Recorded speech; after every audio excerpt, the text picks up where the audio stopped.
Depois que perdeu os pais, tudo que restou para Mahiro foi ficar ali, sentado diante dos tablets memoriais deles, esperando que alguém, qualquer pessoa, se dispusesse a acolhê-lo. As pessoas ao redor ficavam se empurrando, cada uma tentando jogar a responsabilidade para cima da outra, como se cuidar daquela criança fosse o pior castigo do mundo.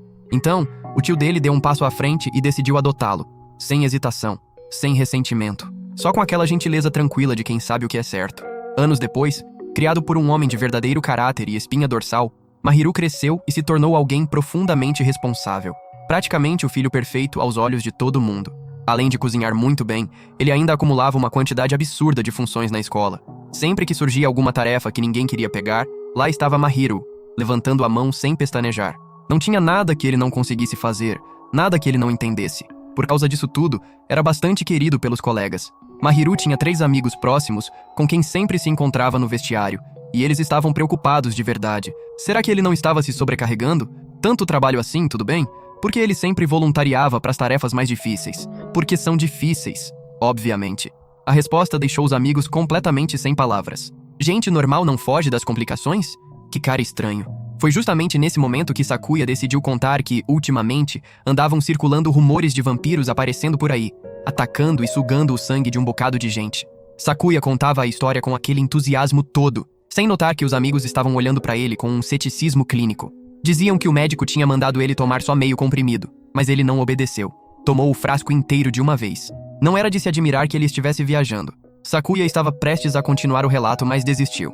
Mas Mahiro tinha acabado de recolher um gato de rua uns dias antes, e precisava passar em casa para checar e alimentar o bichano. Caso contrário, o pobrezinho mal conseguia comer direito.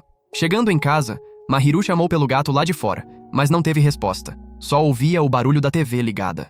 Mahiro se perguntou se tinha realmente andado tão distraído assim. Quando se aproximou da TV, ficou completamente pasmo. Dentro da sua própria casa tinha uma pessoa sentada, comendo macarrão e assistindo televisão como se nada fosse. Mahiro pensou que tipo de lixo tinha arrombado a porta. Mas no fundo não importava muito. Ele pegou uma vassoura e foi para cima do invasor. O estranho simplesmente saltou para o alto e desviou com uma facilidade irritante. Mahiro sentiu que ia ser uma luta complicada. Recuou devagar, se preparando para uma nova investida, mas tropeçou e, sem querer, puxou a cortina atrás de si. A luz do sol invadiu o ambiente e o misterioso invasor se transformou num gato. Mahiro não acreditou no que os olhos estavam vendo. Ficou abrindo e fechando a cortina várias vezes para testar. E era isso mesmo. Era verdade. Era o mesmo gato que ele tinha recolhido. Se fosse um gato normal, tudo bem, poderia ficar. Mas um monstro. Mahiro foi logo tentar arrastá-lo para fora e jogar na rua. Kuro, que tinha encontrado ali um cantinho aconchegante com comida e abrigo, recusou categoricamente ir embora. Humanos são de uma crueldade sem tamanho. Como alguém consegue abandonar um gatinho tão adorável quanto ele? Adorável nada. Desde que chegou, Kuro só fazia uma coisa: comer. Ele sequer sabia caçar um rato? Kuro suspirou e disse que, uma vez que alguém te acolhe, não dá pra simplesmente largar e ir embora com tanta facilidade assim. Mahiro franziu o senho. Ele só tinha dado um nome pro gato, porque isso tornaria impossível se desfazer dele. No instante em que Mahiro terminou de falar, um clarão irrompeu de sua mão e do pescoço de Kuro, e entre os dois surgiu uma corrente luminosa que os uniu. Um contrato entre vampiro e humano. Normalmente, um vampiro ainda beberia o sangue humano, mas apenas o do seu mestre. E quando o mestre desse uma ordem, até um vampiro tão preguiçoso quanto Kuro seria obrigado a obedecer. Era um contrato temporário. Para torná-lo permanente, Kuro precisaria beber o sangue de Mahiro em até 24 horas. Mahiro sentiu um alívio secreto e foi logo agarrar Kuro para jogá-lo para fora. Mas no instante em que voltou para dentro, o anel luminoso acendeu e o puxou de volta para perto de Kuro. Kuro já tinha avisado. O contrato só expiraria depois de 24 horas. Mas Mahiro não tinha dado ouvidos, então não tinha saída. Precisou levar Kuro junto quando foi se encontrar com os amigos. Enquanto carregava Kuro, Mahiro foi notando uma série de coisas estranhas pelo caminho. Primeiro, o barulho de vidro se estilhaçando dentro de um prédio. Depois, numa área movimentada, Mahiro avistou uma sombra escura lá no alto, refletida no vidro. Pensou que estava imaginando coisas. De repente, um mágico apareceu diante dos 3, puxando 3 espadas de dentro de uma cartola, deixando todo mundo ao redor boquiaberto. Ryu não ficou nem um pouco impressionado. Era golpe, obviamente, então foi embora. O mágico foi atrás dele, o agarrou e então cravou os dentes no seu pescoço. Sangue jorrou por todo lado, provocando gritos na multidão, mas ninguém correu, porque todo mundo achou que fazia parte do espetáculo. Só Mahiro sabia que aquilo não era brincadeira. O palhaço ali na frente deles não era mágico coisa nenhuma. Era um vampiro. Esse vampiro tinha vindo procurar briga com Kuro. Era um fanfarrão tagarela que, em vez de atacar logo, ficou falando e falando sem parar. Kuro aproveitou a abertura. meteu um chute certeiro na boca dele e arrastou Mahiru pra longe. Mahiru ficou confuso. Kuro também era vampiro, então por que não simplesmente destruir o sujeito em vez de sair correndo? Kuro, de alguma forma, não confiava que conseguiria vencer. E além disso, certamente alguém apareceria para ajudar. Essas palavras deixaram Mahiru furioso. 2 dos seus amigos ainda estavam lá. E se ninguém aparecesse? Então, mesmo sabendo que voltar era incrivelmente perigoso, que intervir poderia colocá-lo entre a vida e a morte, Mahiru foi assim mesmo. Avançou e agarrou o vampiro pela cabeça, tentando estrangulá-lo. Claro que não adiantou nada. O vampiro ia empalá-lo com uma espada. Mas foi exatamente nesse momento que Kuro entrou no meio, bloqueou a lâmina e empurrou os 2 para longe. Por centenas de anos, Kuro não bebia sangue humano. A essa altura, ele acreditava que não era diferente de um gato qualquer. Então Mahiru precisava correr, ou todos eles morreriam. Mahiru se lembrou da época em que o tio o acolheu. O tio tinha admitido que não sabia se conseguiria criar o sobrinho direito. Então iam descobrir juntos. Mahiru entendia que certas coisas não se enfrentam sozinho. Têm que ser enfrentadas juntas. Sem hesitar, enfiou a mão na boca de Kuro. Enquanto Kuro lambia o sangue da mão de Mahiru, uma corrente de luz azul surgiu entre eles. E a aura emanando de Kuro se transformou completamente. A preguiça cedeu lugar a uma intensidade selvagem, sanguinária, com fome de batalha. Mahiru ordenou que Kuro derrotasse o inimigo à sua frente. O mágico ficou com o suor frio só de presenciar aquilo.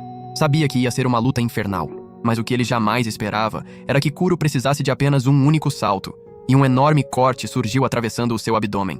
Um ferimento tão severo que o deixou completamente incapaz de lutar. Kuro caminhou até ele, ergueu o inimigo e abriu as mandíbulas bem devagar, pronto para morder. Ainda bem que Mahiru puxou a corrente a tempo de detê-lo. O inimigo já estava indefeso.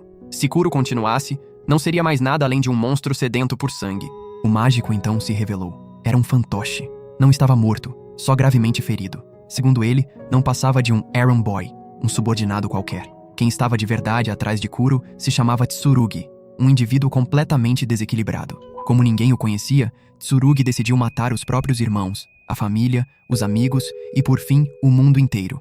Resumindo, era insano de um jeito que passava dos limites da imaginação. Foi então que a corrente ligando os 2 desapareceu, e tanto Kuro quanto Mahiru desabaram de exaustão e desmaiaram. Quando Mahiru voltou a si, estava deitado no quarto. Pensou que tinha sido tudo um sonho, que nada daquilo era real. Mas qualquer esperança de voltar à vida normal se despedaçou no momento em que Kuro abriu a boca. Com certeza, tudo tinha sido real. Apesar de tudo que tinha passado, Mahiru foi para a escola normalmente. Ryu entrou pela porta e Mahiru ficou boquiaberto.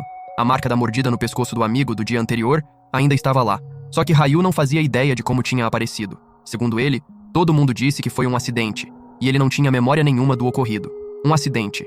Que explicação conveniente. O outro amigo que estava lá e tinha visto tudo também não lembrava de nada. Mahiru trouxe à tona o que tinha acontecido, lembrando que estava claramente lá com todo mundo. Os 2 olharam para ele de um jeito estranho. Sobre o que ele estava falando? Desconfiaram que ele estava se sobrecarregando de trabalho e começando a ter alucinações. Mahiru não conseguia fazer sentido de nada disso. Por que os 2 amigos não lembravam de absolutamente nada? Era como se o ferimento de Ryu realmente tivesse vindo de um acidente, e Mahiru nem tivesse estado lá. Na volta para casa, algo se mexeu dentro da mochila de Mahiru. Era Kuro, e o fantoche se contorcendo lá dentro. O fantoche estava com fome e exigindo sangue, como se alguém fosse alimentar aquela coisa. Enquanto Mahiru discutia em voz alta com o fantoche no meio da rua, as pessoas ao redor olhavam para ele como se fosse alguém que tinha escondido um problema de saúde mental por anos, se perguntando se ser mordido por ele também transmitia loucura. Mahiru continuou caminhando, sem perceber que as pessoas ao redor tinham sumido de repente, como se nunca tivessem existido.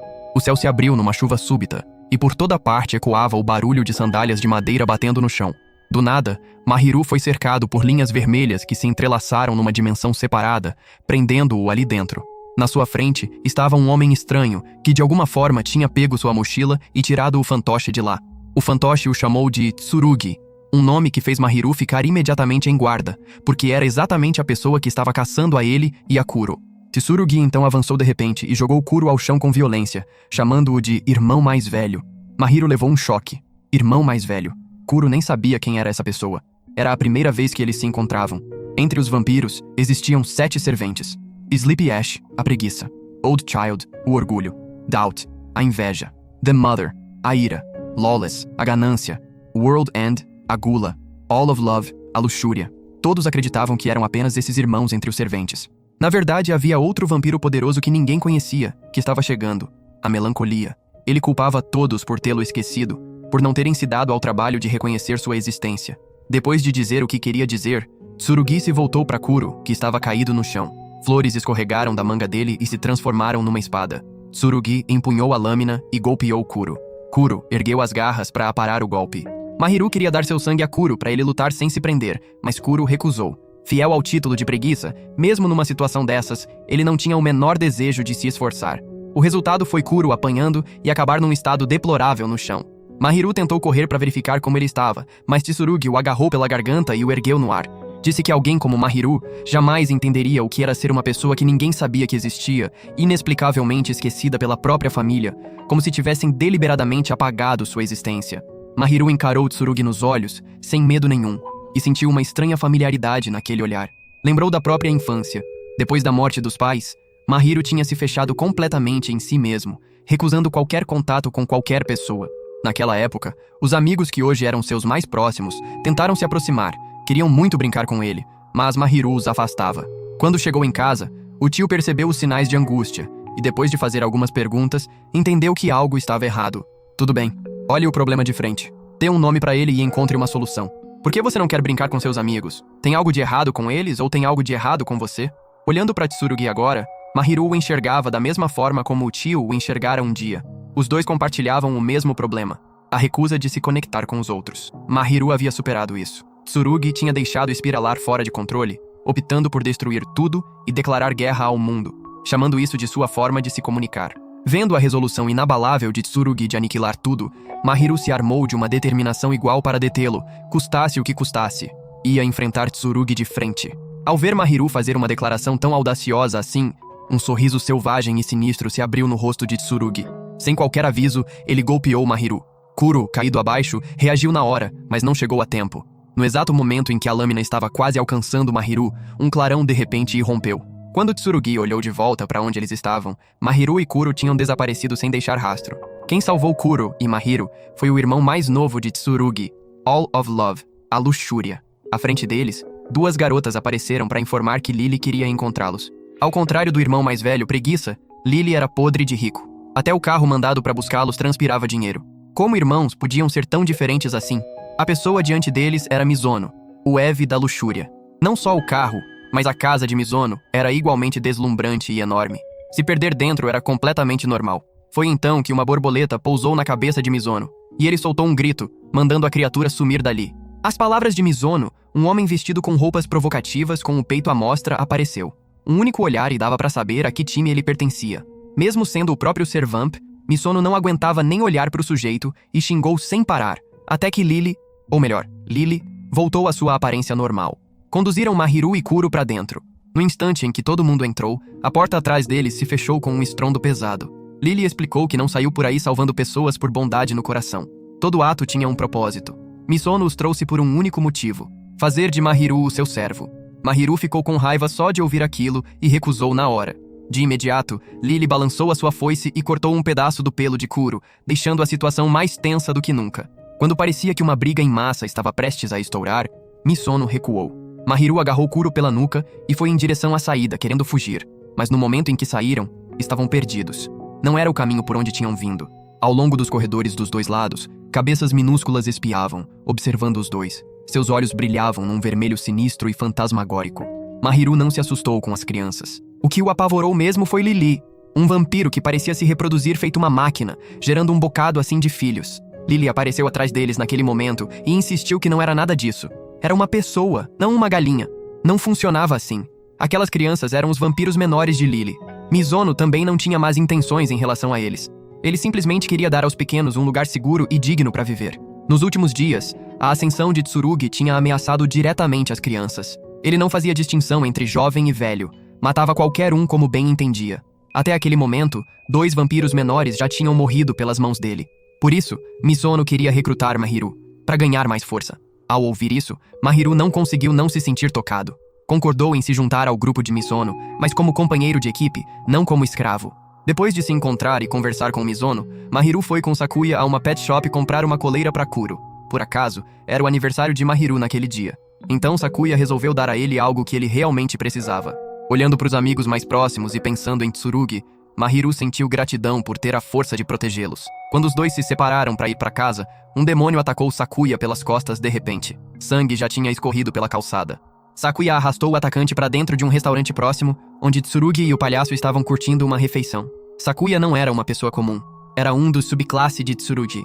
E o que tinha atacado Sakuya era também um vampiro, mas de quem era o subclasse e quem deu a ordem para atacar ainda era desconhecido. No lado de Mahiru, ele voltou para a casa de Misono para aprender a usar o poder de um servamp. Um servo podia conceder ao seu Eve uma arma maligna para lutar, porque não havia como um humano derrotar um vampiro de mãos limpas, a menos que quisesse acabar moído e servido de oferenda num altar. Então, a primeira aula de Misono para Mahiru foi aprender a usar a arma de Kuro. Depois de ficar tentando por um bom tempo sem chegar a lugar algum, Misono mandou Mahiru fechar os olhos. Ele obedeceu, e a consciência dele derivou para um lugar estranho, escuro e sombrio. Havia um gato com cara de Kuro. Podia chamá-lo de Kuro ou não. Era apenas uma parte dele. Esse gato era responsável por distribuir poder, e o espaço estava decorado como se uma festa de aniversário tivesse sido montada especialmente para Mahiru. Mahiru se aproximou de uma pilha de presentes. A arma estava escondida entre eles. Com tantos para escolher, como supor qual seria? O gato disse para Mahiru simplesmente pegar qualquer caixa e então pensar no que queria segurar na hora de lutar. Ele seguiu as instruções e a caixa escolhida explodiu numa luz cegante. Quando a visão voltou, ele estava segurando uma vassoura. De volta à realidade, até Misono mal conseguiu acreditar no que estava vendo. Alguém de verdade escolheu uma vassoura como arma.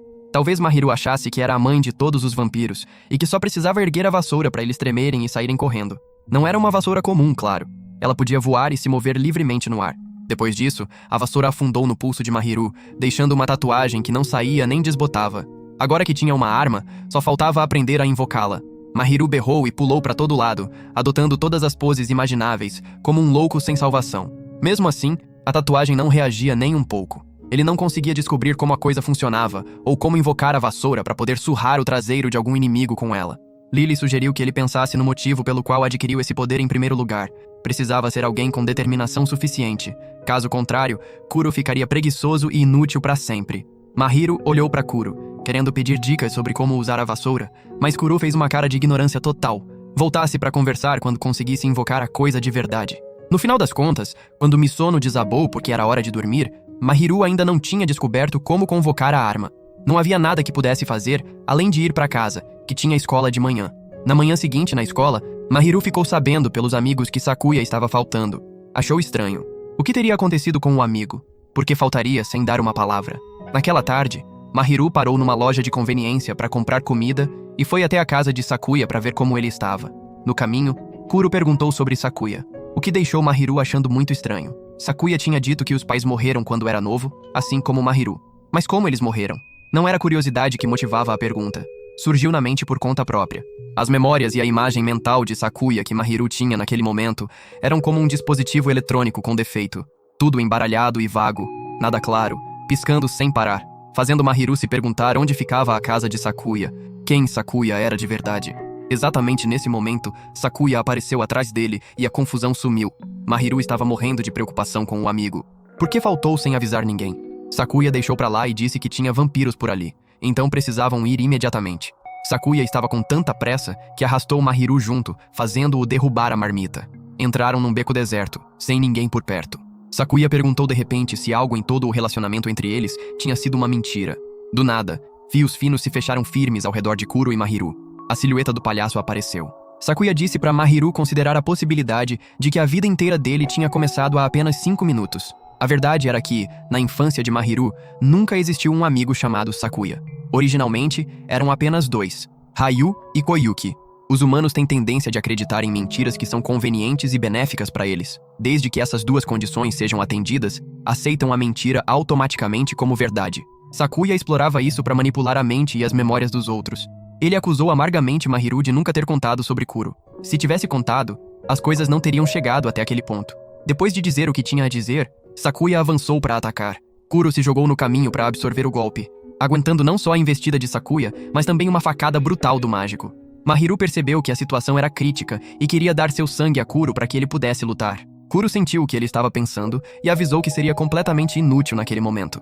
A força de um Servamp era diretamente proporcional à vontade e determinação do seu Eve. Com alguém com a mente em turbilhão, que não sabia o que fazer diante do amigo mentiroso parado ali na frente, que não conseguia se resolver entre matar e não aguentar fugir. Não havia como Kuro lutar. Lá em cima, Sakuya fervia de raiva porque sentia que tinha sido ele o traído. Um mentiroso compulsivo reagindo com tanta intensidade nessa situação era o cúmulo da hipocrisia. Quando estava prestes a atacar de novo, Misono e Lily chegaram. Lily ficou encarregado de lutar contra o mágico, e Sakuya zombou da decisão de Mahiru de enfrentá-lo diretamente. Que idiota! Um Eve não tinha poder real, era sempre o alvo principal numa luta. Mesmo assim, ousou deixar o Servamp do seu lado. Quando Sakuya achou que tinha a vantagem nessa batalha, algo inesperado aconteceu. O mágico de repente se materializou entre Misono e Lily. Preso numa cadeira, Lily o executou na mesma hora sem cerimônia. O ataque não tinha visado o corpo, mas a consciência. Então, por fora, o palhaço parecia intacto, mas a mente tinha sofrido um dano devastador. Sakuya não se abalou com o que viu. A força dele nunca veio de habilidades de combate impressionantes, mas de engano e manipulação. Sakuya perguntou a Misono por que ele se daria ao trabalho de salvar Mahiru. Pelo que ele sabia, Mahiru poderia estar puxando as cordas nos bastidores, fazendo os dois lutarem entre si. Quem podia dizer se Sakuya e Misono não teriam se tornado amigos próximos se não fosse por Mahiru? Suas palavras pareciam carregar um feitiço sombrio, gradualmente turvando a mente de Misono e desativando o estado de combate de Lily. Quando Lily tentou fazer Misono voltar ao normal, o palhaço cortou fora uma de suas pernas. Mas aquela nem era o corpo real do palhaço, só um fantoche sendo controlado à distância. Com Misono nem lúcido nem protegido, Sakuya o golpeou, infligindo uma ferida devastadora. Mahiru estava ali do lado vendo tudo, sem poder fazer absolutamente nada. Ele mesmo quase tinha sido morto por Sakuya. Mas no final, a silhueta de uma garota de cabelos azuis fez Sakuya suspender o golpe. Kuro insistiu com Mahiru para ir embora. Ficar ali não ajudaria em nada. Ele estava completamente em guerra consigo mesmo. Metade querendo bater em Sakuya, metade incapaz. Como poderia exercer qualquer poder assim? Mesmo com o aviso de Kuro, Mahiru se recusou a sair. Ver Misono ferido cristalizou a sua determinação. Ele invocou a vassoura e a acertou direto em Sakuya. Vassoura ou não, o dano que ela causou não era brincadeira. Um único golpe rasgou a cabeça de Sakuya e fez sangrar. Ao ver aquilo, a determinação que Mahiru tinha forjado vacilou e a vassoura ficou flutuando na fronteira entre real e irreal, na beira de desaparecer. Mas Mahiru não deixou isso acontecer. Sabia que não podia vacilar agora. Apertou firme a vassoura na mão e bateu de novo, e de novo, e de novo sem parar. Sakuya ficou ali deitado, aguentando cada golpe como uma criança apanhando da mãe, sem se atrever a revidar uma vez sequer. Apesar de bater com tudo que tinha, lá no fundo, Mahiru sentia um tormento e um arrependimento que não conseguia expressar em palavras. Kuro sentiu aquilo. Ele e o gato interior acreditaram que Mahiru se arrependia de ter recolhido todos eles. A escuridão dentro de Kuro cresceu, até engolir completamente a sua mente. No mundo real, Kuro já tinha agido. Ele agarrou Mahiru e cravou as presas no seu pescoço. O sangue sugado dele ativou um poder colossal dentro de Kuro. Atrás dele, a imagem de um gato grotescamente monstruoso se materializou. Ou melhor, só um gato demoníaco poderia assumir aquela forma. Da sua boca escorriam rios de fumaça negra que se espalhavam lentamente como a escuridão apodrecendo dentro de Kuro. Num instante, engoliu toda a cena e dava sinais de devorar tudo à sua volta. Naquele momento, Sakuya, por razões que nem ele mesmo entendia, quis correr até Mahiru. Se desculpou por tudo o que tinha feito. Mas os fios da garota o amarraram com força e o puxaram para longe. No instante em que a aura mortal de Kuro estava prestes a explodir, uma bala perfurou o seu peito. Lá em cima, novas figuras apareceram. Um demônio empunhando duas armas mergulhou e pisou em Kuro, despejando uma saraivada de balas no corpo dele. Os ferimentos graves frearam o ataque de Kuro. O vampiro então mudou a mira, apontando o cano de uma arma para a cabeça de Sakuya e puxando o gatilho. Ainda bem que Sakuya desviou a tempo. Os dois lados recuaram e mantiveram distância. Mahiru gritou para Sakuya, exigindo saber do que tinha sido tudo aquilo. Sakuya não respondeu.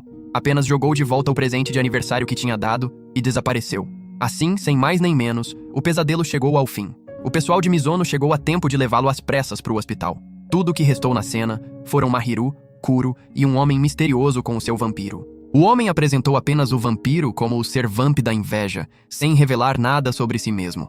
Encorajou Mahiru a de verdade se dar por bem com ter descoberto a própria falta de determinação naquele combate. Por causa disso, ele poderia ajudar Mahiru a anular o contrato e voltar à vida de um estudante do ensino médio comum.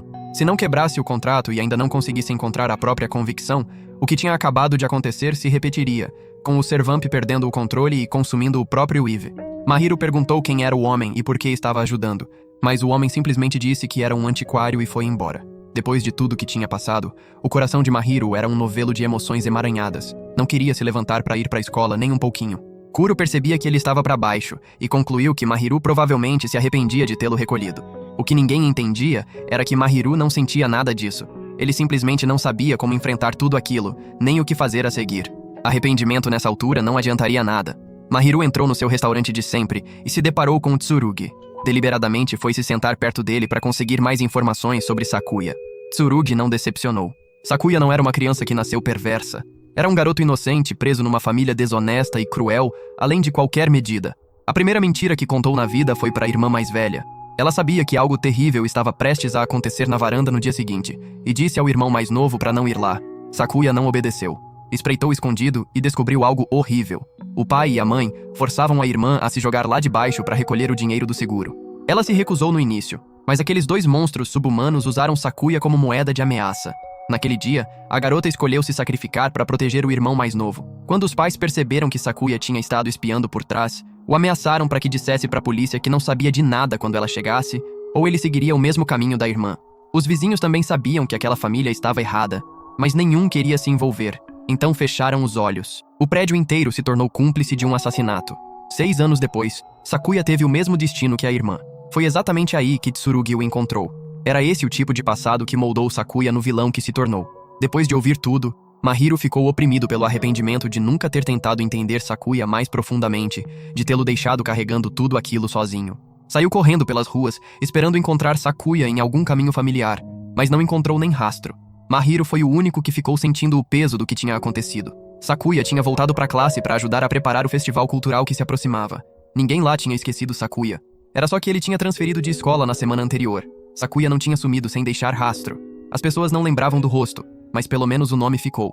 Só isso já mostrava que Sakuya queria ficar. Queria fazer parte daquele lugar, mas não conseguia encarar tudo depois do que tinha acontecido. Então, quando o festival cultural chegou, Sakuya, que sempre esperava ansioso por esse evento, apareceu. Passou por Ryu e Koyuki sem que nenhum dos dois o notasse. Achou que todo mundo já tinha se esquecido dele. Mas quando virou de relance para olhar para os antigos amigos, Sakuya viu um cartaz com uma mensagem dizendo que todos ainda estavam na esperança de que ele voltasse. Antes mesmo que Sakuya pudesse se sentir tocado, um gato preto veio disparando na sua direção e o derrubou no chão. Logo atrás, a voz de Mahiru ecoou gritando: "Volta aqui, seu pirralho!" Sakuya saiu correndo feito ladrão de galinha. Não tinha como encarar Mahiru, repetindo sem parar que tinha tentado matar tanto ele quanto Misono. Mahiru rebateu na hora. Os médicos disseram que os ferimentos de Misono não eram nem de longe tão graves quanto pareciam. Naqueles momentos finais, o próprio Sakuya tinha jogado a cautela fora e estendido a mão para salvar Mahiru. Sakuya ficava se rotulando de mentiroso, mas nos olhos de Mahiru ele era um amigo.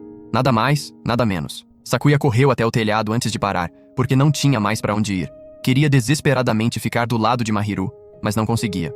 Sakuya se jogou da borda. Os poderes vampíricos impediam que ele morresse. Mahiru não ligou para isso. Pulou atrás dele e agarrou pela gola. Invocou a vassoura e gritou para ela voar. Ela os levou pelos dois para o alto, depois girou fora de controle e caiu de cabeça na mata.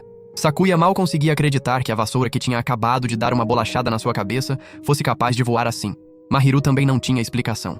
Gato preto com vassoura preta combinava bem com a imagem de uma bruxa, então conseguir voar não era lá tão estranho. Sakuya caiu na gargalhada ao ouvir aquilo. Uma risada cheia de felicidade, seguida de lágrimas. Confessou que verdadeiramente prezava Mahiru.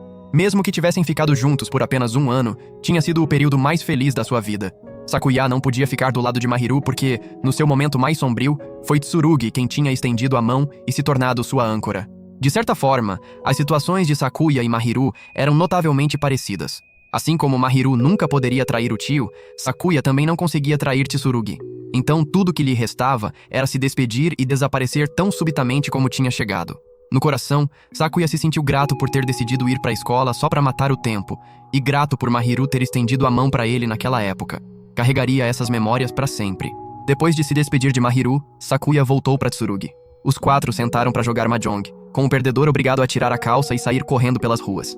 Mesmo no meio de um jogo tão tenso assim, Tsurugi ficava quieto ali, tramando seus grandes planos de caos. Viver a vida sem ser pego pela polícia era uma questão de orgulho. Tudo que tinha feito até então era apenas a abertura do espetáculo. O que vinha a seguir seria o verdadeiro show de destruição do Senhor do Caos, em pessoa. De volta ao lado de Mahiru, o primeiro ano do ensino médio estava chegando ao fim.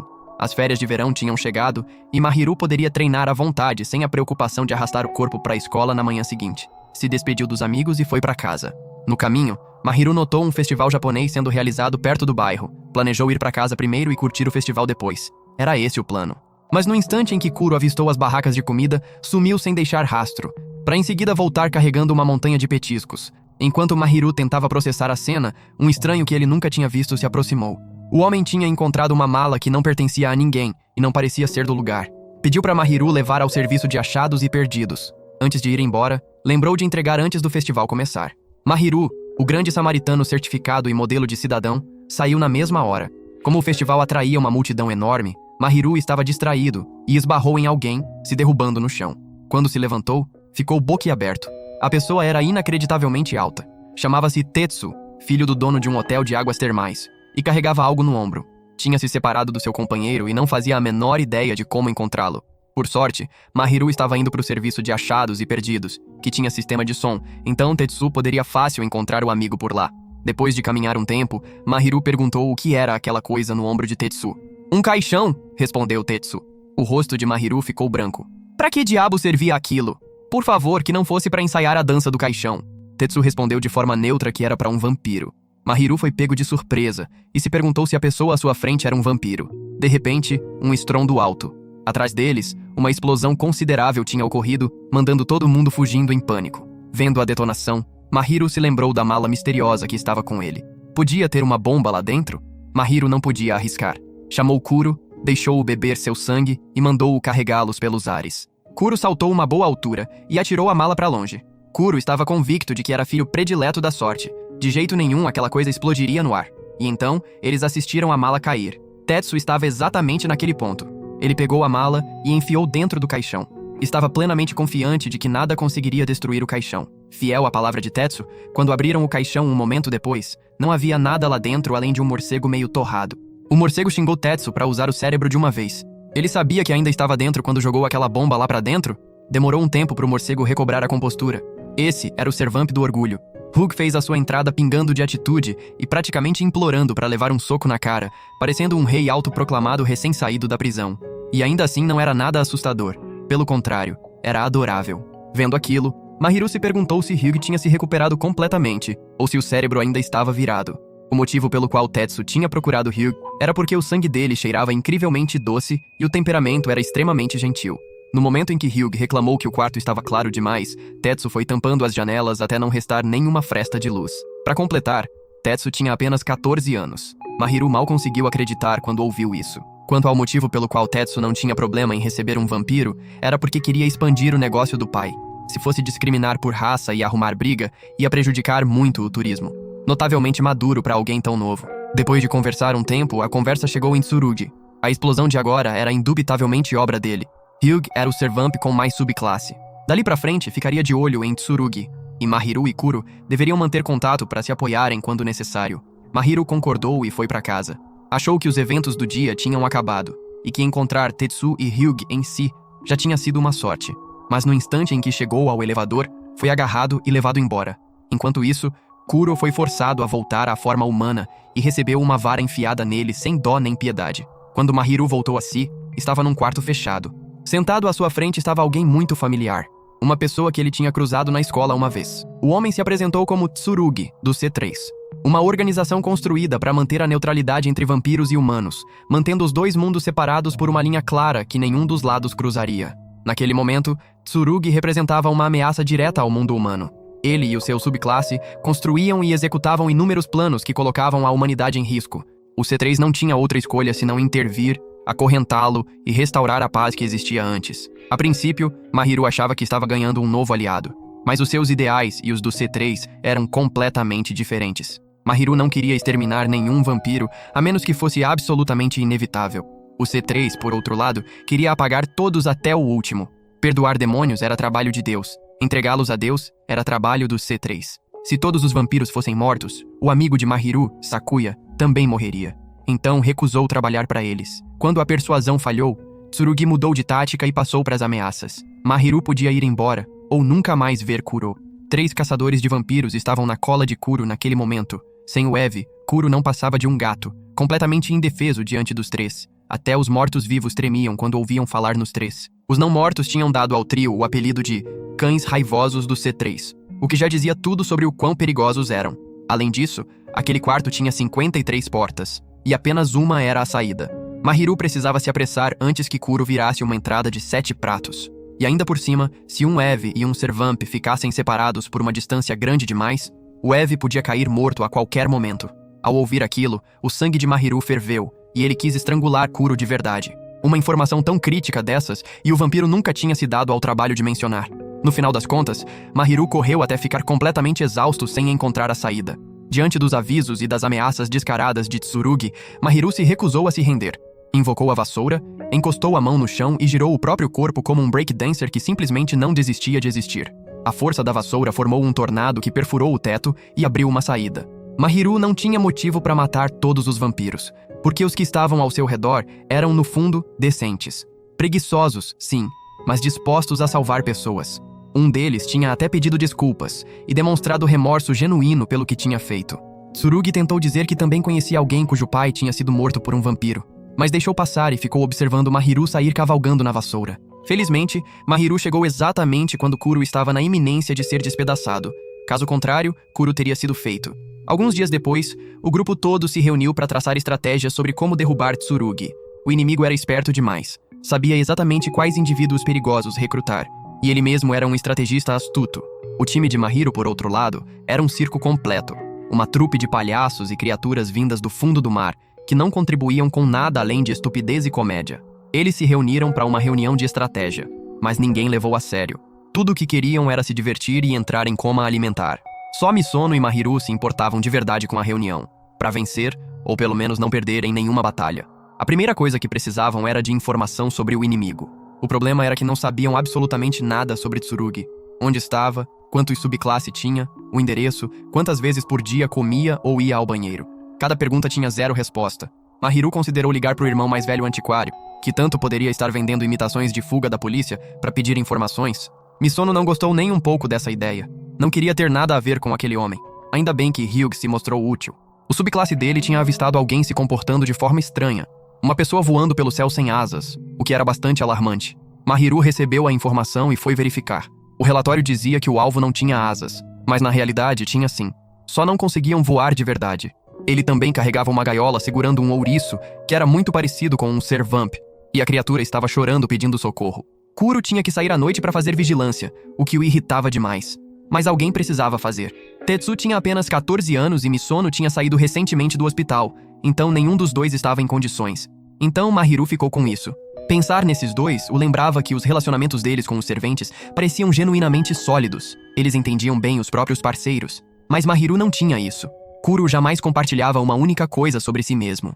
Tudo que Mahiru sabia era que esse vampiro era poderoso e preguiçoso. Só isso. Mahiru foi adentrando o beco, só para descobrir que o alvo que estavam seguindo já os tinha percebido.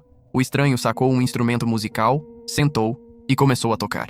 O som que ecoou fez o corpo inteiro de Kuro ficar pesado de um jeito impossível de descrever. Ele soltou que essa pessoa era um demônio, e então avançou em cima de Kuro, acertando cada chute.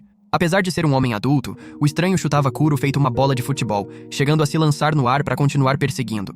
Kuro não conseguia revidar nem um pouquinho. Lá embaixo, Mahiru ficou brevemente desarmado, mas reagiu rápido. Invocou a vassoura, voou até Kuro e deixou-o beber seu sangue para ativar o poder, se preparando para uma luta longa e brutal. Mahiru exigiu que a pessoa entregasse a gaiola. Aquilo não pertencia a ele. O jovem não se incomodou nem um pouco. Jogou o ouriço da gaiola para Mahiru, mandando-o pegar se quisesse tanto. Para a surpresa de Mahiru, o ouriço se transformou na forma humana e, feliz da vida, caminhou de volta para o lado do jovem. Não havia sinal algum de coerção. A pessoa diante deles era o ser vamp da ganância, também conhecido como Lawless. O nome do jovem era Licht, e ele era o Eve de Lawless. O cérebro de Mahiru deu um buffer quando percebeu que tinha lido a situação completamente errada. Em seguida, explicou que as coisas estavam extremamente urgentes naquele momento. Os serventes precisavam unir forças para barrar o plano de Tsurugi de arrastar o mundo inteiro para o fundo. Lawless recusou antes mesmo de ouvi-lo até o fim. Segundo ele, as coisas não eram tão simples assim. O grupo começaria a brigar no instante em que sentasse para conversar. E mais importante, se o irmão mais velho, Preguiça, realmente quisesse, nada disso seria problema. Bastaria sentar e votar, igual à última vez. Lawless disse isso pingando sarcasmo. E era visível que Kuro não estava nada feliz de ver o irmão mais novo, Ganância. Kuro nunca tinha demonstrado hostilidade com ninguém antes, mas com Lawless agora, havia uma antipatia sutil e inegável. Por mais que Mahiru falasse, Licht ficava de lado como se aquilo não tivesse nada a ver com ele. Ele nem sabia quem era Tsurugi, então formar uma aliança estava fora de cogitação. Além disso, Licht era alguém com um nível extraordinariamente elevado de narcisismo. Aos seus próprios olhos, era um anjo. E anjos não se ocupavam com esses assuntos. Anjos também tinham os próprios privilégios. Podiam bater em quem quisessem sem precisar de motivo, e isso incluía Mahiru e sua turma. Ouvi-lo falar deixava absolutamente claro que era um paciente de longa data escondendo o histórico, e Lawless constantemente rastejando atrás dele era prova de que não havia cura para nenhum dos dois. A conversa entre Kuro e Lawless também não chegou a lugar nenhum. No final, todo mundo foi pro seu lado como se nunca tivessem se encontrado ou falado naquele dia.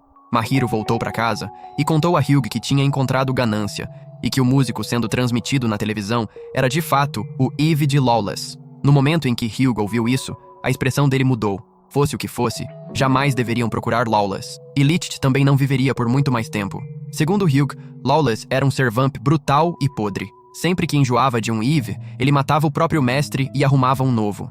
Entre os 8 irmãos, era o único que fazia uma coisa dessas. O melhor era ficar bem longe daquele lunático. Mas como Mahiru ia ignorá-lo quando precisava desesperadamente unir as forças dos vampiros para enfrentar Tsurugi?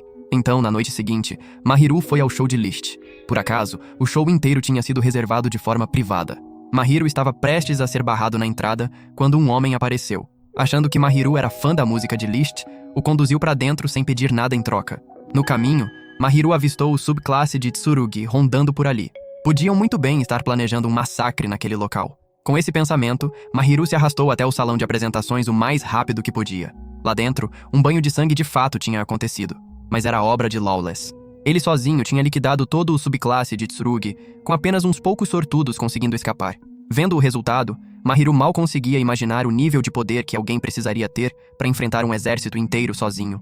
Do outro lado, Licht estava furioso que Lawless tinha causado aquela bagunça durante o show e foi em cima dele, só para ser chutado contra a parede antes mesmo de perceber o que estava acontecendo. Lawless achava Mahiru completamente sem graça. Não sabia por quanto tempo Mahiru pretendia continuar recrutando aliados, enquanto apregoava ideais que não levavam a lugar algum. Se Kuro fosse sério, nada disso estaria acontecendo. Mahiru sabia disso, mas não podia deixar Kuro resolver tudo sozinho. No momento em que Mahiru terminou de falar, Lawless deu um leve empurrão que o mandou voando para trás. Se Kuro não tivesse reagido a tempo, Mahiru estaria acabado. Lawless tinha feito de propósito para Mahiru enxergar a enorme distância que existia entre humanos e vampiros. Então, começou a contar algo de anos atrás, quando o C3 tinha enviado uma carta exigindo que os 7 irmãos vampiros eliminassem alguém importante para todos eles. Entre os 6 irmãos, 3 concordaram e 3 se opuseram. O último que nunca votou foi Preguiça, porque todo mundo estava perturbando a sua paz. Kuro escolheu esquecer tudo em vez de lidar com o problema. O que quer que tivesse acontecido naquela época devia ter deixado consequências horríveis, porque no instante em que foi mencionado, uma intenção assassina irrompeu com violência dentro de Kuro. Mahiru conseguia sentir no ar, tão densa que um passo errado e estaria tudo acabado. Kuro avançou em cima de Lawless, e Mahiru lá embaixo percebeu que as coisas estavam descambando. Tinha acabado de invocar a vassoura quando Licht entrou no meio, separando os dois e plantando um chute direto na cara de Lawless. Licht agarrou a vassoura de Mahiru, dobrou-a em forma de U e arremessou em cima de Kuro. A vassoura dobrada prendeu Kuro contra a parede, imobilizando-o. Licht não ia deixar ninguém fazer uma cena no seu show. Sacou o instrumento e começou a tocar uma melodia melancólica e agonizante. Mahiru não foi muito afetado, mas Lawless e Kuro se encolheram com olhos arregalados e assombrados, como se estivessem sendo forçados a reviver algo realmente terrível. Lawless sempre impedia Licht de tocar essa peça. Avançou querendo destruí-lo. Licht saltou para recebê-lo de frente. Exatamente nesse momento, um homem de cabelos compridos entrou lá de fora e ordenou à enorme criatura ao seu lado que contivesse os dois. Ela os agarrou pela cabeça e os arremessou um contra o outro, encerrando abruptamente aquele confronto de vida ou morte. Com esse homem presente, Lawless sabia que não podia arranjar mais confusão. Então, redirecionou a atenção para um vampiro que tinha tido a sorte de sobreviver à batalha anterior. Mahiru o deteve imediatamente. O vampiro já tinha perdido toda a vontade de lutar. Então, para que matá-lo? Lawless reclamou que Mahiru falava demais, mas dessa vez, ele estava certo. Deixou o assunto de lado e foi embora. O homem de cabelos compridos era Krantz, o empresário de Licht, um humano comum. A criatura ao lado dele era na verdade o subclasse de Lawless. Depois de ouvir Mahiru explicar a situação com Tsurugi, Krantz concordou em formar uma aliança. Conseguir a concordância de Krantz significava que estavam na metade do caminho. Mahiru trouxe Lila, o subclasse de Tsurugi, de volta para o grupo. Mizono ficou extremamente preocupado quando soube que Mahiru tinha ido sozinho. Lawless era um assassino ávido por batalha por natureza, e só Deus sabia o que teria feito se Krantz não tivesse chegado a tempo. Ainda bem que Mahiru voltou inteiro, e ainda trouxe um prisioneiro valioso. Se conseguissem extrair informação de Lila, poderiam aprender muito sobre Tsurugi. Quando todos estavam se preparando para interrogar Leela, Kuro simplesmente saiu andando, ignorando Mahiru independente do quanto ele chamasse. Mahiru seguiu Kuro lá para fora. O olhar nos olhos de Kuro não era normal. A preguiça costumeira tinha sumido, substituída por um olhar feroz e assassino. Mahiru sabia que o que Lawless tinha trazido à tona não era pouca coisa. Tinha deixado uma cicatriz psicológica profunda em Kuro. Mahiru tinha planejado esperar até Kuro estar pronto antes de perguntar, mas dadas as circunstâncias, não tinha escolha. No momento em que Mahiru abriu a boca, a intenção assassina de Kuro irrompeu com violência mais uma vez. Aquela mesma escuridão que queria devorar tudo rastejou devagar em direção a Mahiru. Ainda bem que no último segundo, Mahiru chamou e trouxe Kuro de volta ao controle. Ele se transformou num gato e caminhou mancando até Mahiru, antes de seguir para casa. Com algum tempo livre, Mahiru conversou com Leela. Decidiram mantê-lo para que Tsurugi viesse resgatar o companheiro. Com base no que Sakuya tinha dito, Mahiru tinha certeza de que Tsurugi viria. Tentou tranquilizar Leela para ficar calmo, prometendo que apesar de todas as coisas assustadoras que todo mundo dizia, ninguém ia machucá-lo de verdade. Graças a esse encorajamento, Leela revelou que Tsurugi tinha alguém extremamente perigoso sob seu comando. Iduki. Era o segundo mais perigoso, logo atrás do próprio Tsurugi, conhecido como o número 2 da organização. Mahiru anotou mentalmente e ficou em guarda em relação a esse nome. Na manhã seguinte, no instante em que Mahiru acordou, Krantz ligou. Queria saber se Lawless tinha aparecido por lá. Segundo Liszt, Lawless não tinha voltado para casa desde o dia anterior. Saindo, Liszt sentiu um peso incômodo abatendo o próprio corpo. Era sinal de que Eve e seu Servamp estavam separados por uma distância grande demais. Em meio àquela sensação inquietante e perigosa, Liszt percebeu alguém atrás de si. Saltou rápido para frente para criar distância. Mesmo reagindo tão rápido assim, ainda era um passo lento demais. Um ferimento na cabeça fez sangue escorrer. Os dois se encararam. O homem claramente tinha sido enviado para capturar ou até eliminar Liszt. Mesmo assim, sua postura era tão casual quanto a de alguém passeando numa tarde tranquila. Fiel a esse temperamento, o homem de cabelo vermelho era tão perigoso que até Liszt não conseguia nem encostar nele.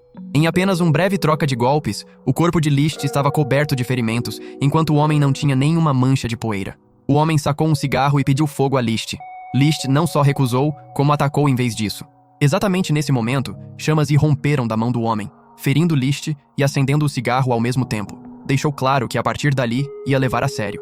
Mahiru estava andando pela rua quando viu uma coluna de fogo se lançar direto para o céu. Sabendo que algo estava errado, ele e Kuro correram em direção ao local. Antes de saírem, Kuro parecia querer dizer algo, mas era preguiçoso demais, até para juntar as palavras. E então, no momento em que chegaram e estavam prestes a entrar na briga, Kuro de repente derreteu numa corrente de líquido negro, como uma lata de graxa vencida. Escorregou devagar para o chão e rolou até formar uma esfera negra. Mahiru ficou olhando para aquilo, incapaz de entender o que estava acontecendo ou por que Kuro tinha se transformado nessa coisa. O homem se apresentou como Iduki e caminhou calmamente em direção a Mahiru. Mahiru tentou usar a vassoura para lutar, mas ela se transformou numa trilha de luz azul e foi absorvida pela esfera. Não restava ferramenta ou poder algum para Mahiru lutar. Liszt de repente se colocou na frente de Mahiru. Arrastou o pé pelo chão, traçando uma linha da qual teclas de piano gigantescas emergiram. Resultado, ele tinha estado se segurando o tempo todo. Liszt encarou Iduki com hostilidade pura, determinado a acabar com aquele velhinho persistente de uma vez por todas. Iduki respondeu com suas chamas ardentes. Teclas de piano e fogo colidiram. Era uma batalha entre um artista e um músico. Um confronto ao mesmo tempo violento e estranhamente belo. A música trazia tristeza e dor. O fogo retratava destruição e morte. Mesmo lutando com ferocidade, os poderes dos dois se misturavam numa perfeição sinistra. Depois de trocar golpes com Iduki por um tempo, Liszt desabou no chão inconsciente. Iduki era, exatamente como Leela tinha alertado, assustadoramente poderoso. Durante toda a luta, Mahiru não conseguiu mover um músculo. Só quando Liszt foi capturado que Mahiru saiu do transe e correu para frente. Naturalmente, ele também não pôde fazer nada. Iduki o subjugou sem esforço e foi embora enquanto Mahiru assistia impotente. Pouco depois, Misono e Tetsu chegaram. Ficaram chocados ao ver Kuro preso dentro da esfera. Apesar das notícias ruins se acumulando, havia um lampejo de sorte. Misono tinha recolhido um celular com um chaveiro em forma de palhaço, levando-os a crer que pertencia a alguém do grupo de Tsurugi. Na hora certa, Tsurugi ligou exigindo o celular de volta. Misono não escondeu a identidade. Fez questão de Tsurugi saber quem estava segurando o aparelho, e que parecia ser bem importante. Misono propôs uma troca. O celular e o subclasse capturado, em troca de Liszt e Lawless, que estavam presos por Tsurugi. Tsurugi não pareceu aceitar o acordo. Na superfície, não soava como uma troca favorável para ele, mas também não recusou diretamente, deixando o grupo incapaz de ler as verdadeiras intenções dele. O tempo não estava a favor de Mahiru. Não tinham ideia se Tsurugi mantinha Lawless e List juntos ou separados. Se os dois ainda estivessem separados, List morreria antes do anoitecer. Com Kuro no estado atual, Mahiru não podia entrar na luta. Os outros decidiram deixá-lo para trás. Mahiru olhou para Kuro e foi consumido pela culpa. Sempre tinha chamado Kuro de parceiro, mas olhando para trás, sempre que Mahiru ficava aquém, Kuro tapava o buraco. E o que Kuro não conseguia lidar, Mahiru era ainda menos capaz de gerenciar. Que tipo de parceiro era esse? Quando descobriu que Kuro tinha problemas próprios, Mahiru nunca tentou enfrentá-los junto. Sempre desviava, esperando Kuro resolver tudo sozinho. Nenhum parceiro de verdade faria isso. Mahiru estava verdadeiramente tomado pela culpa enquanto se martirizava. Kuro, dentro da esfera, conseguia ouvir cada palavra. E ao ver sinais de que Kuro estava respondendo, Mahiru sentiu alívio. Agora só precisavam encontrar uma forma de quebrar aquela esfera. Mahiru compartilhou a descoberta com o grupo. Estranhamente, era o único que conseguia ver e ouvir o que Kuro falava lá dentro. Enquanto Kuro estivesse estável ali, quebrar a esfera deveria resolver. O rosto de Kuro empalideceu só de pensar. Depois de ver Mahiru parar a tempo, ele tinha sentido um alívio secreto. Mas então Mahiru anunciou que talvez devesse ser ele mesmo a fazer isso, pelo melhor resultado. Então Mahiru pegou uma serra e foi serrando com tudo, empurrando e puxando até ficar completamente sem fôlego. Mesmo assim, nenhum arranhão apareceu. A esfera parecia vidro, mas era incrivelmente resistente. Foi então que Krantz chegou. Ficou horrorizado ao saber que List tinha sido capturado. E Lawless estava na mesma situação. Uma batalha era agora inevitável. Começaram a traçar estratégias contra aquele lunático vendedor de chips de banana chamado Tsurugi. Quando se tratava de lutar, a criatura ao lado de Krantz era bastante formidável. Além disso, Krantz tinha uma arma secreta. Uma pistola d'água. Todo mundo achou que ia virar uma apresentação cômica. Mas quando uma única gota caiu na mão de Hyugi, o vampiro perdeu a consciência instantaneamente e não conseguia se mover. Krantz ficou bem surpreso ao descobrir que Hyugi era um vampiro, mas foi graças a isso que o efeito total da água foi revelado. Krantz também a usava regularmente, sempre que Lawless tentava atacar Lichit. Mahiru reconheceu imediatamente a importância da água benta. Mesmo sem conseguir libertar Kuro da esfera, ainda poderia lutar na batalha que estava por vir. Krantz tinha comprado num homem que vendia antiguidades. No momento em que Mahiru ouviu isso, pensou no mestre da inveja. Estava prestes a ir encontrá-lo, quando Misono tentou detê-lo, insistindo por alguma razão que o homem não era de confiança. Lily interveio e segurou Misono. Não tinham escolha naquele ponto. E assim, Mahiru seguiu até o endereço da loja. Antes mesmo de passar pela porta, um maluco saiu segurando uma boneca sem cabeça e um frasco não identificado de químicos, gargalhando feito um maníaco. Estava planejando ferver a boneca junto com os químicos e considerava aquilo um golpe de gênio. Mahiru olhou pro cara como quem olha para um idiota. O cara olhou de volta para Mahiru como quem olha para um idiota ainda maior e perguntou quem era ele. Mahiru foi lá para dentro e se apresentou. O homem era Johan, alguém com uma memória absolutamente terrível, que esquecia constantemente o nome de quem quer que estivesse na sua frente. Ele sabia que Mahiru era o mestre de preguiça, mas levou um bom tempo folheando as anotações para chegar a essa conclusão. Johan era um especialista em pesquisa sobre vampiros e ficou absolutamente eufórico com a perspectiva de estudar Kuro. Exatamente nesse momento, Mikuni, a pessoa que Mahiru estava procurando de verdade, apareceu. Estava prestes a dar um peteleco na testa de Johan por ter se atrevido a cortar a cabeça de uma boneca que ele gostava, mas parou no momento em que viu Mahiru. O que surpreendeu ainda mais Mahiru foi descobrir que Mikuni era o irmão mais velho de Misono. Depois das apresentações, Mahiru tirou Kuro no estado de esfera. Era um caso que nunca tinha sido visto antes, e Johan praticamente explodiu de entusiasmo. Arrastou Mahiru para dentro do laboratório de pesquisa, depois o olhou com uma intensidade que soava desconfortavelmente intimista. De volta ao grupo de Misono, os 5 tinham identificado a localização de Tsurugi. Ele estava entrincheirado num hotel com 45 andares acima do solo e 5 subsolos. A prioridade máxima era o resgate, não a luta. Então optaram pela infiltração. Primeiro precisavam reconhecer exatamente em qual andar Tsurugi estava e onde os prisioneiros estavam sendo mantidos, antes de executar qualquer plano de resgate. A estratégia caiu inteiramente nos ombros de Misono. Ele era o mais inteligente do grupo, sem contestação. O trabalho de Tetsu era simplesmente entrar de cabeça no que fosse. Tudo ou nada. Saiu para deixar os outros planejar e disse para chamarem de volta quando fosse hora de sair na porrada. No lado de Mahiru, Johan estava medindo sua altura, peso e provavelmente cada grama de cada coisa dentro dele para fins experimentais. A verdade era que Johan, já com mais de 30 anos, nunca tinha encontrado um caso assim. Não tinha solução imediata para a situação de Kuro. Mas Johan tinha certeza de que descobriria, porque era movido por uma fome insaciável de conhecimento, do tipo que, uma vez fisgada, era pior do que qualquer droga e impossível de abandonar. Johan entregou a Mahiru uma xícara de chá para ajudá-lo a relaxar. No momento em que Mahiru bebeu, o corpo inteiro desligou e ele desabou no chão. O vínculo entre um EV e um Servamp era uma conexão extraordinária. Quando um Servamp tinha um problema que o EV não conseguia resolver externamente, a única opção restante era o EV entrar na mente do servo. Johan tinha enganado Mahiro com o Shadowpado exatamente com esse propósito. A jornada à frente não parecia que seria tranquila, mas naquele ponto, não havia mais nada que pudessem fazer além de desejar boa sorte. Do lado de Misono, ele e Krantz se disfarçaram e entraram no hotel para fazer reconhecimento. Disseram que estavam interessados em reservar um quarto nos andares mais altos para ter uma boa vista. Segundo a equipe do hotel, os andares 43 para cima tinham sido reservados por um hóspede de longa permanência, e os 4 primeiros subsolos serviam como estacionamento. Com base nessa informação, Tsurugi provavelmente ocupava o 43º andar para cima, enquanto o 5º subsolo era provavelmente onde Lisht ou Lawless estava sendo mantido. Misono entrou no elevador e pressionou o botão do 41º andar para fazer o reconhecimento antecipado. Sakuya, por coincidência ou não, estava bem ali. Misono esperava que o outro não o reconhecesse. Mas infelizmente, as coisas não foram como ele desejava. Sakuya sabia exatamente quem estava na sua frente. E para piorar, o elevador não estava indo para o 41º andar. O layout dos botões tinha sido trocado. Sakuya tinha mais uma vez usado o talento para o engano e armado uma cilada para Misono. E ele caiu na situação mais perigosa até então. Sakuya desligou a energia, mergulhando o hotel inteiro na escuridão. O elevador despencou dos andares superiores direto para o 5º subsolo. Misono pareceu pego de surpresa pela situação, mas não demonstrava nenhum pingo de medo.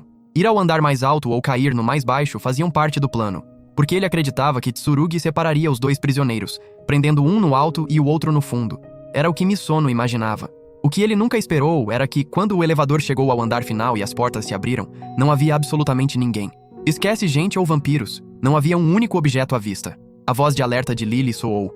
Ele não conseguia sentir sinal de vida ou presença alguma ali.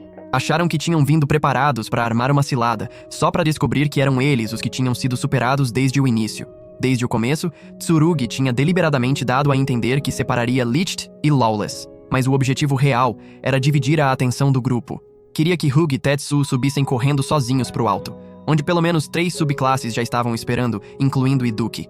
Ia ser uma luta incrivelmente difícil, sem sinal algum de misericórdia de nenhum lado. Sakuya sacou uma motosserra. Não importava o ângulo. Aquilo estava longe de ser normal. A lâmina girava mais rápido do que qualquer serra convencional, brilhando com uma luz azul sinistra enquanto avançava cortando. Misono entrou em pânico por um instante, porque segundo o plano deles, a ideia era atrair Tsurugi separado. 5 familiares em forma de baleias espirituais estariam posicionados num ponto de encontro esperando por ele. Os 5 segurariam Tsurugi pelo tempo que pudessem. Não esperavam que as baleias vencessem, só queriam ganhar tempo e criar uma abertura para o grupo de Misono resgatar os prisioneiros. Mas agora a batalha tinha ido muito além do que tinham planejado. As 5 baleias davam sinais de estar levando cada vez mais porrada. E a determinação de Misono vacilou no momento em que encarou a realidade. Mas então lembrou das palavras do irmão sobre como determinar quem seria o vencedor final num confronto. Era preciso descobrir quem era o mais implacável dos 2. Misono deliberadamente provocou Sakuya, trazendo à tona como Mahiro o considerava um amigo próximo. Mas Sakuya fez o oposto. Atacou repetidamente 5, 7 vezes, frustrando os planos do amigo a cada rodada. Sakuya gritou que era porque Mahiro não entendia os verdadeiros motivos de Tsurugi. Na superfície, parecia que ele estava raivoso com o céu, amargo por ninguém lembrar que existia. A verdade era completamente diferente. Tsurugi estava procurando algo. Sakuya também não sabia o que era, só que se tratava de algo de imensa importância. Enquanto todo mundo pisava num campo de batalha tenso, lá no andar mais alto, Lawless e Licht estavam se gritando com tudo que tinham nos pulmões. O Servamp da ganância não era ganancioso nem um pouco. Ele via a si mesmo e cada vida humana como algo sem valor. Todo mundo morre um dia. Você vem pro mundo sem nada e vai embora só com ossos. Que valor os humanos tinham de verdade? Licht era o oposto completo. Era um gênio musical. Alguém capaz de silenciar uma sala de concertos inteira no momento em que os dedos dançavam sobre as teclas. Considerava-se uma grande figura no mundo da música, e estava bem ciente de que existiam seres ainda maiores do que ele. Mas Licht não deixava isso o desanimar ou fazê-lo desistir. Se uma pessoa tinha valor, dependia dela mesma, do que queria e se lutava por isso. A imaginação pintava a visão do futuro, e a persistência levava uma pessoa até lá. Ganância não passava de um nome quando quem o carregava não tinha ambição nenhuma. Lawless perdeu o debate e recorreu a gritar.